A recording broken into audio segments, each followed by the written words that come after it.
This year, like in years past, I'm excited for a partnership with the North American Effie Awards. The Effie Awards honor the most effective marketing efforts of the year, and I will be going behind the scenes with a number of Effie winners from this year's competition. For all of us, it's about predicting where the consumer is going and getting half of it right. One of the things we want to do is create ads that don't suck. Embracing change creates great possibility. I'm Hart, and this is Marketing Today. Today on the show, I've got Kristina Duncan, Vice President of Global Marketing and Communications at Mattel, with the responsibility for leading all global branding, advertising, retail, merchandising, and digital creative for the Barbie brand. Today on the show, we talk a lot about the Barbie brand's Imagine the Possibilities campaign that won a 2017 Effie Award. We talk a lot about not only how this campaign was great in turning around the marketing effectiveness of the brand, but also inspiring a new common purpose around inspiring and nurturing the limitless potential of girls. Well, Kristina, welcome to the show. Thank you so much for having me. I'm really excited to talk with you today and talk about this campaign. That's great. Well, I should say congrats right out of the gate on the Effie win for Barbie and Imagine the Possibilities.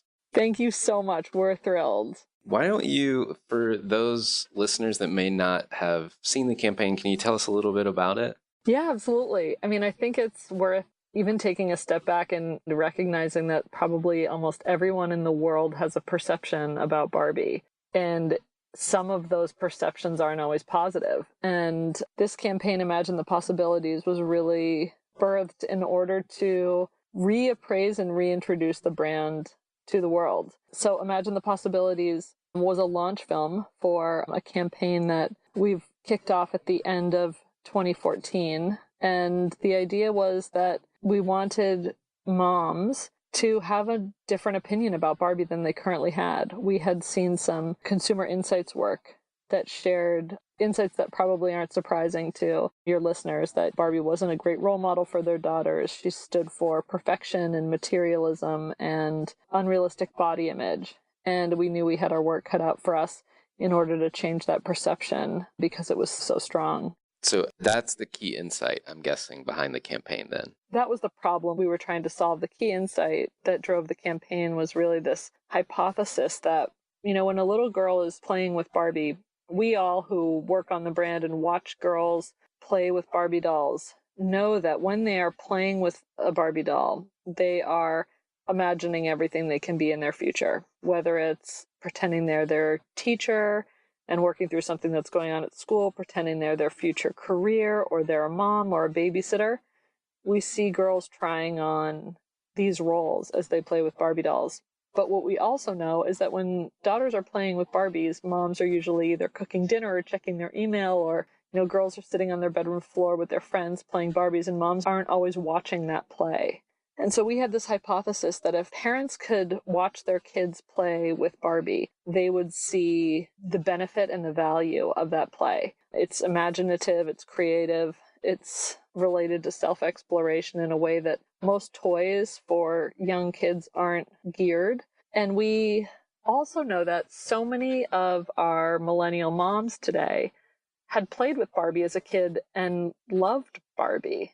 But they grew up and they changed and the world around them changed, and the brand hadn't kept up with that. And so not only did we have to make seismic shifts in our brand, but we had to reintroduce and recommunicate the brand to our consumers. I have to tell you, I have a 9-year-old in my house, and I've played many of Barbies with her, and the vet Barbie is her favorite.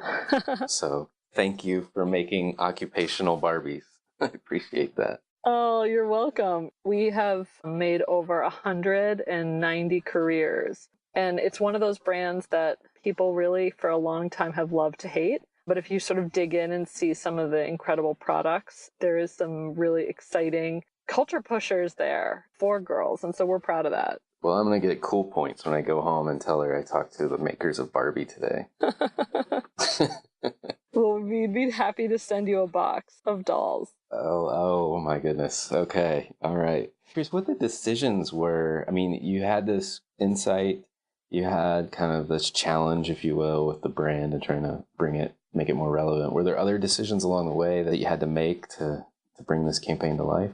Absolutely. There were many decisions along the way, and some of them more challenging than others. Really, the first thing we had to do is align our organization around a purpose. And for many years, the brand had been communicating to girls through toy commercials. This is our new product. Here's how it works. Girls would ask their moms for it. They'd buy them. And that's sort of how our business cycle worked. But we feel as though kids today, and our consumer research supports this, are getting younger faster. And so Barbie used to appeal to girls 6 to 8 or 8 to 10. And now our sweet spot is more like 3 to 6, 3 to 8-year-old girls, which means that their parents are playing a much more critical role in their toy choices. And so we knew that the parents of our consumers were a much more critical part of our target than ever before. And those parents are looking for brands that stand for something more than just their products, that stand for something meaningful, and that are purpose-driven brands. So really the first decision we had to make was, how do we articulate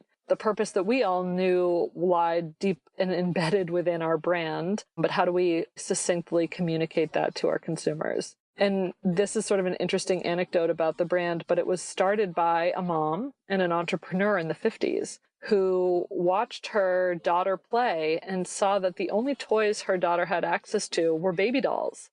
And in the 50s, she wanted her daughter to have more choices, and she wanted her daughter to be able to envision herself as an adult. Her name was Ruth Handler, and she invented the Barbie brand in 1959 at a time where it was a male-dominated industry. She broke through significant barriers to get the brand into the marketplace, took significant risks. But one of the things that she said, which really inspired our purpose, was that she believed that girls and women should always have choices, and that this brand was meant to represent that. And so that was really inspiring to us. And so we drafted our purpose to be: the brand exists to inspire and nurture the limitless potential in all girls. And that was really the first thing that we had to organizationally get agreement to and decide that this is something we wanted to move forward with and build a campaign around that. We also had to shift significant marketing dollars from our product toy commercials into brand advertising, which we hadn't done in many years. So those,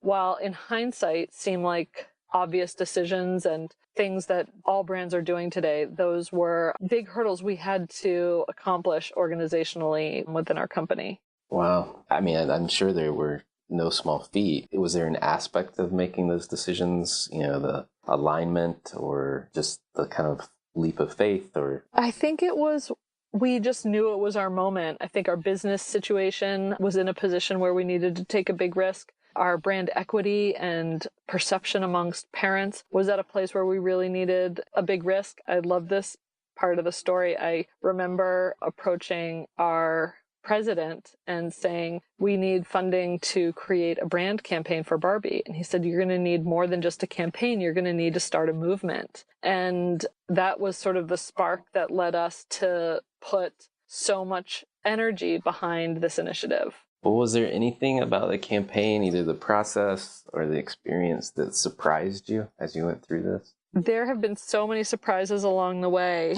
but it's been a really fun campaign to build, and we've built it along with our phenomenal partners at BBDO New York and BBDO San Francisco. And building on that idea of creating a movement versus just an ad was one of the biggest new ways of working for us, which was really exciting. So Imagine the Possibilities is seen as a standalone brand communication to our consumers. It's really the first piece of building a carefully constructed and architected movement to shift brand perception and gain reappraisal from our consumers of what value this brand has in a child's life.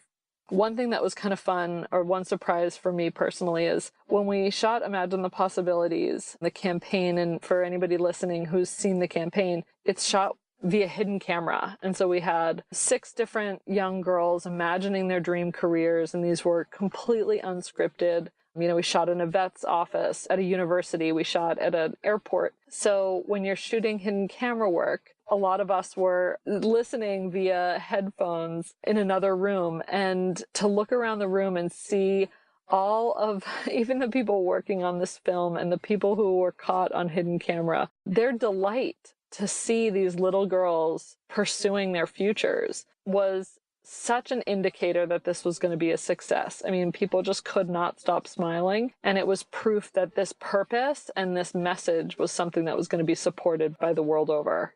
It's quite the ad in the video, so I encourage everyone that's listening to check it out. It'll be in the show notes for sure. So I have another question for you around kind of stepping back from the campaign, and how do you think about marketing effectiveness?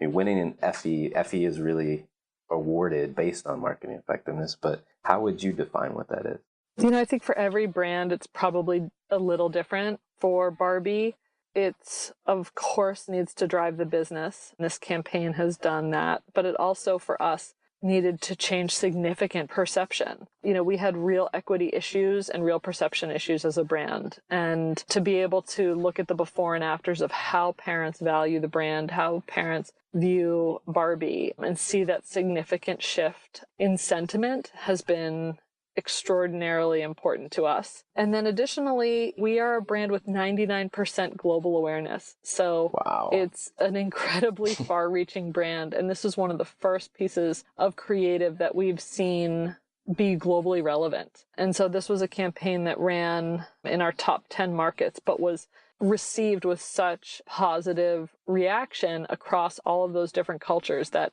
was a huge piece of what made this effective for us as a brand.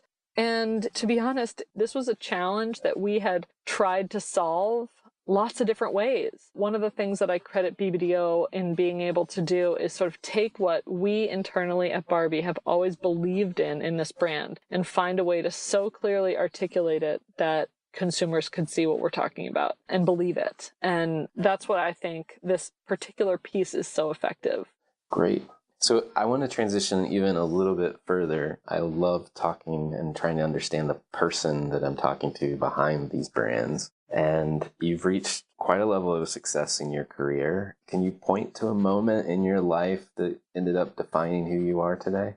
That's a really fascinating question, and I love thinking about it. I think whether it's a moment or a trait, for me, I've always really seen myself as like the ultimate collaborator. And I'm sure as you think about all the campaigns and brands that are at this stage, it takes a village and an army to put something like this together. And it's sort of one thing from my past that's sort of interesting, and it's not related to business or advertising at all, is I went to a really interesting school when I was in high school. I went to a school of 40 students where we lived on an organic farm, and we raised our own food and vegetables. We chopped our own wood for our heat. But what it really instilled in me is this idea of collaboration and community, and that if everyone does their part, sort of the beauty of success of the community can come to life. And so I think, when you're orchestrating something like this, it's really like conducting a symphony and knowing how to get every single best piece out of everyone who's participating. And so I've always seen myself as someone who loves to be a great partner and loves to partner with great creatives and smart people. And that sort of idea of this sort of like the ultimate collaboration is when I've seen the most success and when I've had the most fun in my career. And I think it goes back to being a part of a community where if you didn't do your piece, the whole machine falls apart. Right. I've never heard of a school like that. It's fascinating. Yeah, it was a really amazing experience, especially at that age, to spend your teenagehood hiking waterfalls and learning about science outdoors and building a maple syrup shack and heating our own dorms with wood we've chopped was just a different perspective on that age, but was really instrumental in creating who I am today. Like you said, collaboration. I mean, in those moments, you would, even if you were having difficulties a day, you still have to work together to make sure you can heat your dorm rooms. That's funny. That's a great story. So I'm curious, maybe it is the collaboration still, but what part of the job do you enjoy the most? What's your favorite part? I love the problem solving and the creative component. Like, I love hitting a speed bump and having to brainstorm how we could possibly solve something. And what I love about working on Barbie the most is I think of this brand like a time capsule. It is a reflection of the world around it. I mean, if you were to unearth a Barbie doll from 1959 to 1965 to 1972 or 1987, what you'd see is what the world looked like around her. She's reflected in her fashions and her careers and what's happening in culture. As the world changes, so does this brand. And so I've been working on it for almost 12 years. And every year we're presented with different cultural challenges and different problems to solve. And as the world becomes more interesting and more diverse and continues to change, it calls upon us to do the same. And that's what's made it so interesting and so fascinating to work on for so long. Well, let's shift gears and talk a little bit more about marketing and trends and things like that. Do you have brands outside of Barbie, of course, that you like or you follow or you take notice of or think others should be?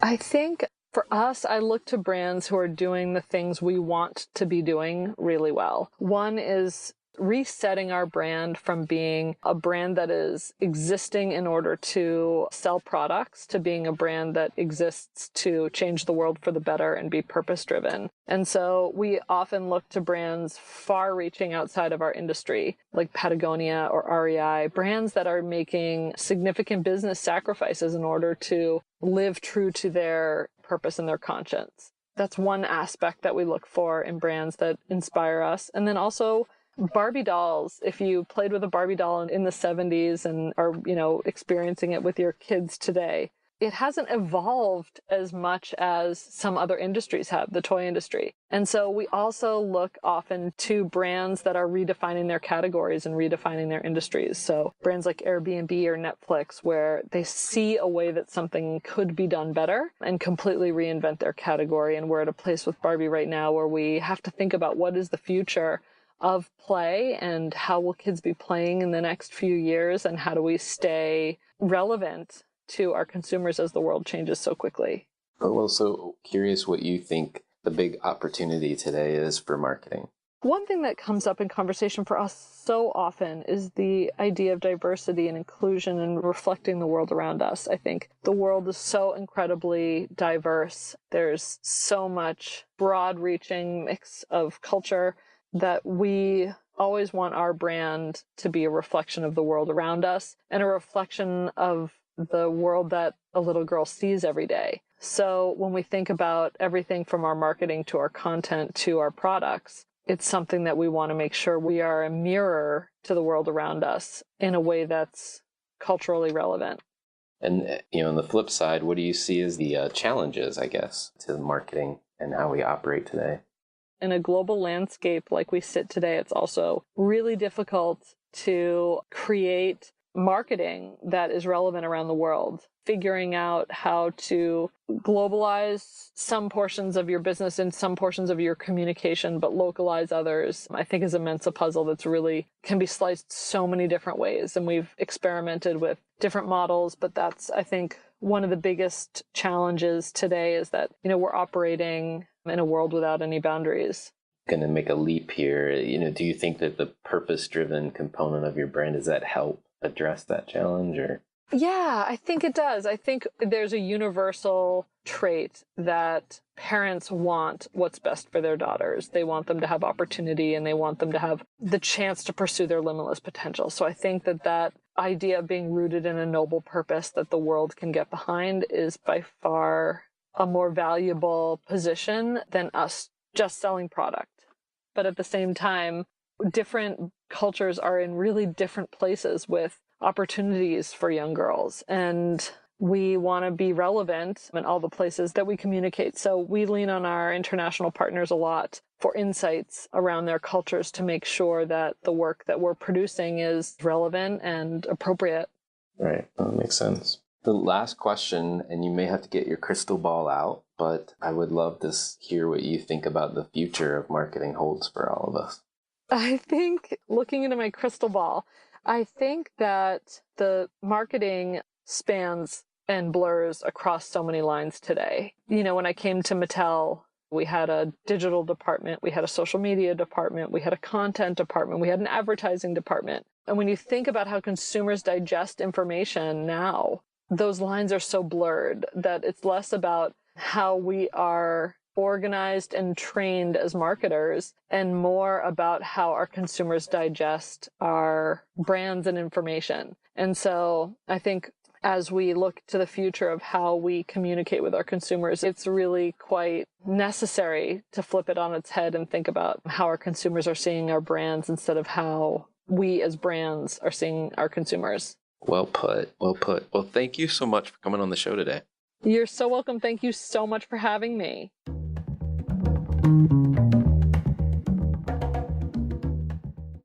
Marketing Today is brought to you by Atomic. Atomic focuses on unleashing the growth potential for clients we serve. Atomic is a strategic consultancy specializing in business, marketing, brand, and innovation.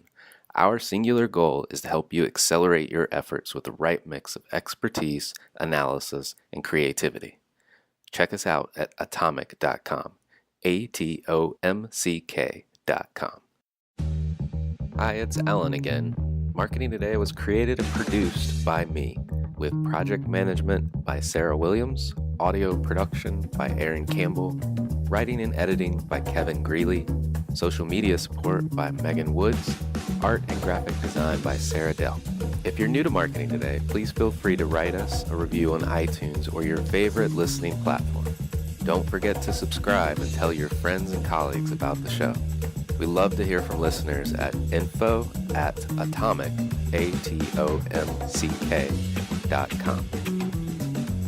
I'm Alan Hart, and this is Marketing Today.